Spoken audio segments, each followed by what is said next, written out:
नमस्कार नमस्कार नमस्कार दोस्तों, मैं Nikhilesh Jain Hindi ChessBase India channel पर आप सभी का हार्दिक अभिनंदन करता हूं। दोस्तों, भारतीय शतरंज खिलाड़ी नित्य नए रिकॉर्ड बनाते रहते हैं, लेकिन इस बार ये रिकॉर्ड जिसकी मैं बात करने वाला हूं, ये बनाया है भारतीय मूल के सिंगापुर के अश्वथ कौशिक ने। और अश्वथ कौशिक जो है, उनकी उम्र 8 साल 6 महीने और कुछ दिन के आसपास है। और उन्होंने ऐसे में ये कारनामा जो है किया है। ये कारनामा ये है कि उन्होंने एक ग्रैंड मास्टर को हराया है, और वो ऐसा करने वाले दुनिया के सबसे कम उम्र के खिलाड़ी बन गए। उनसे पहले एक बच्चा था, आई थिंक इवानोविक, सर्बिया से था। 9 साल की उम्र में उसने यूएसए के ग्रैंड मास्टर लियोंग अवंडर को हराया था। और अब ये अश्वथ कौशिक ने कारनामा कर दिया है। तो भारतीय मूल के बच्चे भी कमाल कर रहे हैं, भारत के खिलाड़ी तो कर ही रहे हैं। जैसा कि आप सभी जानते हो कि भारतीय मूल के अभिमन्यु मिश्रा जो यूएसए से खेलते हैं, वो दुनिया के सबसे कम उम्र के ग्रैंड मास्टर बनने का रिकॉर्ड उनके नाम पर है। तो सबसे कम उम्र में ग्रैंड मास्टर को हराने का रिकॉर्ड भी भारतीय मूल के अश्वथ कौशिक के नाम है, जो कि बेसिकली सिंगापुर के प्लेयर हैं। कैसे हराया उन्होंने, किसको हराया उन्होंने हराया जैक स्टोपा, जो कि पोलैंड के प्लेयर हैं, उनको हराया। और 37 साल के, ऐसा नहीं कि कोई बूढ़े किसी ग्रैंड मास्टर को हराया। 37 ईयर के ग्रैंड मास्टर है, उनको पराजित किया। अश्वथ सफ़ेद बोरों से खेल रहे थे। E4 से शुरुआत हुई, जवाब दिया D6। यहाँ पर स्टोपा ने D4 खेला, अश्वथ ने सेंटर लिया भाई, बिल्कुल रूल फॉलो करते हुए। अब उन्होंने खेलता है नाइट F6 स्टोपा यहाँ पर, तो अश्वथ खेलते हैं नाइट C3 E5। ये एक्चुअली में कन्वर्ट हो गया आफ्टर नाइट F3। आप सभी जानते हो फिलिडर ओपनिंग में, जो कि कम ही खेला जाता है। और पर फिर भी ग्रैंड मास्टर क्या करते हैं कि कई बार बच्चों के खिलाफ इस्तेमाल करते हैं। बोलते हैं कि चलो देखेंगे क्या करता है बच्चा। तो बच्चे ने क्या किया वो देखते हैं। इन्होंने खेला नाइट BD7। खैर यहाँ पर night F3, night BD7, bishop C4, लगातार डेवलपमेंट कर रहे थे। तो जो भी बच्चे देख रहे हैं, आप समझ लीजिए कि आप कोई भी बच्चा जो बड़ा खिलाड़ी बनता है, स्टेप बाय स्टेप फॉलो करके ही बनता है। और वो है सबसे पहला नियम, अपना डेवलपमेंट जो है किसी भी बड़े खिलाड़ी के खिलाफ अच्छा रखिए। कैसल भी कंप्लीट किया इन्होंने भी कैसल कर लिया। और अब यहाँ पर H3 अश्वथ खेलते हैं, ठीक है। C6 खेला यहाँ पर स्टोपा ने, और स्टोपा वही थोड़ा स्लो खेल रहे हैं, धीमे खेल रहे हैं। स्पेस वाइट के पास थोड़ा ज़्यादा है। और जब आप सामने वाले के जो आपका प्लेयर हो वो आपसे अनएक्सपीरियंस हो, तो आप कोशिश करते हो कि उसको टेस्ट किया जाए कि वो बेसिकली क्या करेगा। यहाँ पर A4 मूव खेला, बड़ा इंटरेस्टिंग था। A4 का आइडिया B5 को भी बेसिकली रोकना है, बिशप के लिए जगह भी बनाना है। वैसे भी D5 का चांस कभी ना कभी जो है वो आ सकता है। यहाँ पर A5 खेला स्टोपा ने, और अब रुक E1 खेलते हैं यहाँ पर अश्वथ। H6 खेलते हैं यहाँ पर स्टोपा, और G5 के स्क्वायर को कंट्रोल करते हैं। और अब अश्वथ खेलते हैं बिशप A2, रुक E8 खेलते हैं यहाँ पर स्टोपा, और नेक्स्ट मूव आता है बिशप E3। तो यहाँ तक देखिए, लगातार मोहरे निकालने वाला काम जो है वो अश्वथ ने किया। कोई भी अननेसेसरली पोजीशन में छेड़खानी यहाँ तक उन्होंने नहीं की है। बिशप F8 खेला यहाँ पर स्टोपा ने, और अब ये वो मौका आने वाला था, क्योंकि ब्लैक क्या करना चाहता है, ब्लैक जरूरत पड़ने पे ये आप फाइल ओपन कर सकता है।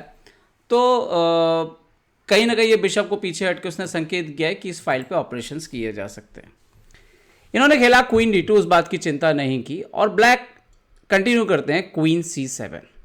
और अब फाइनली यहाँ पर सोचने के बाद अश्वथ ने एक चाल खेली, वो थी नाइट H4। दरअसल अश्वथ को ये रियलाइजेशन होना शुरू हो गया था कि जो उनके आइडिया हैं किंग साइड अटैक करने के, खासतौर पे क्वीन C7 के हटने के बाद F5 का स्क्वायर अवेलेबल है। अभी तक ये बिशप बाहर आया नहीं है, तो ब्लैक का डेवलपमेंट कंप्लीट हुआ नहीं है, जबकि वाइट तो एक्शन मोड में ऑलरेडी आ चुका है। नाइट H4 खेला उन्होंने, तो स्टोपा ने खेला नाइट H7। अब इन्होंने खेला नाइट G6। ये इंटरेस्टिंग मूव है, क्योंकि आप देख सकते हो कि G6 के स्क्वायर पर जो है यहाँ पर ये पिन की वजह से अवेलेबल है। और आइडिया अश्वथ का यहाँ पर, इन्होंने यहाँ पर शायद जो है नाइट DF6 खेलना चाहिए था। नाइट F8 दे देते, बिशप दे देते, उससे फ़ायदा ये होता, वाइट को फ़ायदा ये होता है कि वाइट को बिशप मिल जाता, और थोड़ा सा ब्लैक का डिफेंस वीक होता। लेकिन ब्लैक को ये फ़ायदा होता है कि उसके ये जो पीस अभी भी नहीं खेल रहा था, वो गेम में आने का रास्ता जो है वो कभी ना कभी खुल जाता। ठीक है, आपके मोहरे सारे खुल जाते। तो इन्होंने क्या किया, इन्होंने into D4 मारा। तो एक तो आपका डेवलपमेंट नहीं हुआ, ऊपर से आपने घर का दरवाज़ा खोल दिया।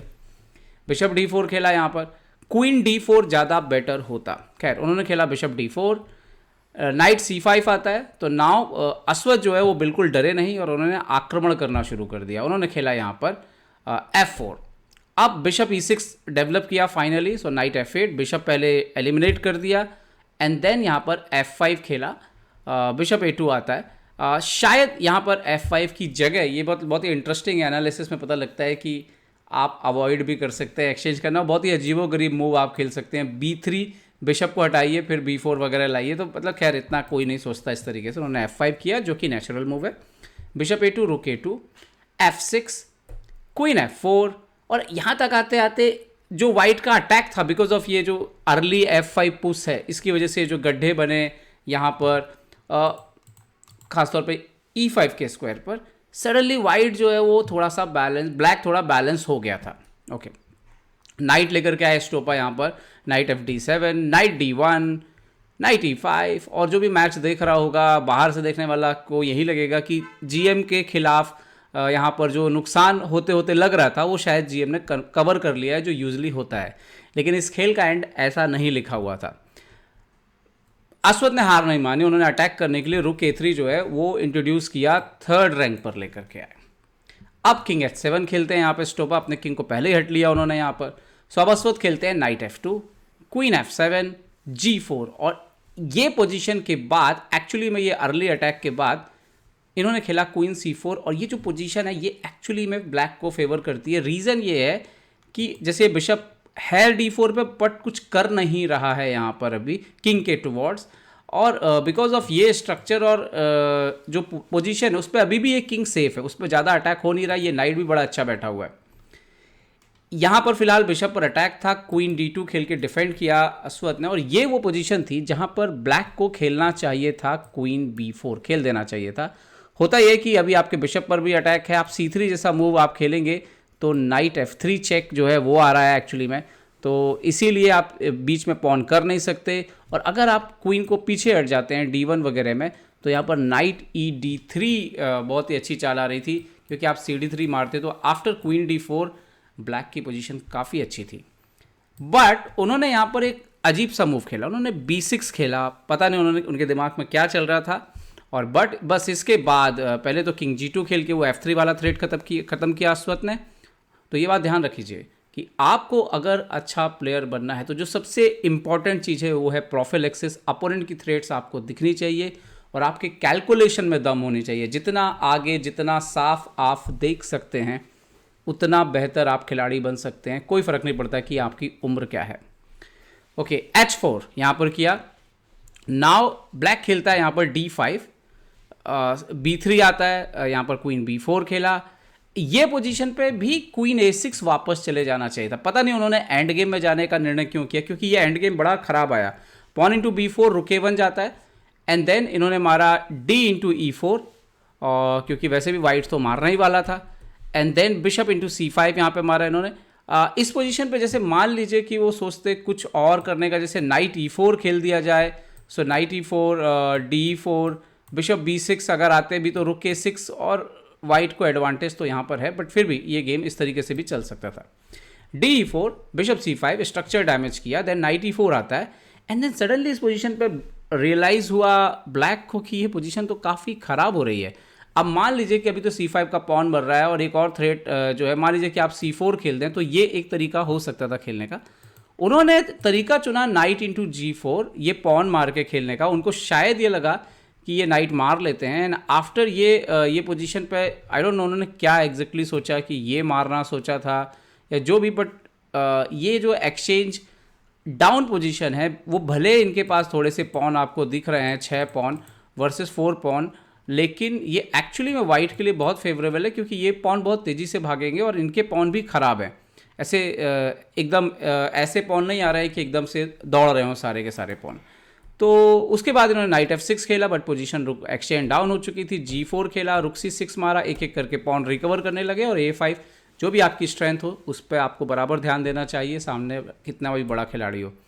रुक D2 चेक आया, किंग G3, उन्होंने खेला रुक D4 वापस, देन रुक इंटू F6, ये परफेक्ट फिनिश था। रियलाइजेशन ऑफ एडवांटेजेस को कहते हैं। अश्वत्थ को रियलाइज़ हो गया था कि ये इनफ है विन के लिए। उन्होंने नाइट को एलिमिनेट किया और ए वाला पॉन बढ़ना शुरू कर दिया, और थोड़ी चालबाजी यहाँ पर रिज़ाइन कर दिया यहाँ पर स्टोपा ने, और अश्वत्थ को अपने खेल जीवन में पहली बार उन्होंने ग्रैंड मास्टर को पराजित किया। जरूर इस गेम में ऐसे लम्हे आए जहाँ पर ब्लैक बेटर कर सकता था, लेकिन आपको जीत इसी तरह से मिलती है, सामने वाला गलती करता है, लेकिन उस गलती होने के बाद आपको सही चालें चलनी होती हैं, जो अश्वत्थ ने चली।